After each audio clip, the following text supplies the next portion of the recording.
রাধে রাধে বন্ধুরা, এই ভিডিওটা মেনলি আমি দেখানোর চেষ্টা করেছি কিভাবে আমি গোপাল সেবা দিই। বলতে বলতে বাল্য সেবা দেওয়া হয়ে গেছে।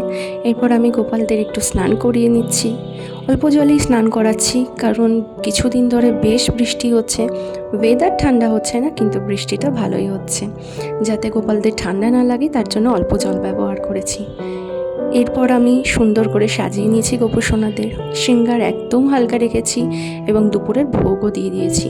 সিঙ্গার হালকা রেখেছি তার কারণ হলো, বললাম যে বৃষ্টি হচ্ছে কিন্তু ওয়েদার ঠান্ডা কিন্তু হচ্ছে না, যাতে কষ্ট না হয় সেই কারণে হালকা সিঙ্গার করিয়েছি।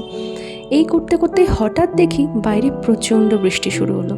এই ওয়েদারটা খুবই ভালো লাগে, খুব প্রয়োজন ছিল এই বৃষ্টির। ছেপে বৃষ্টি এসেছে একেবারে, খুব সুন্দর লাগছিল দেখতে। এরপর আমি রাতের ভোগ দিয়ে দিয়েছি। এই ভিডিওটা এই পর্যন্তই। ধন্যবাদ সকলকে। রাধে রাধে।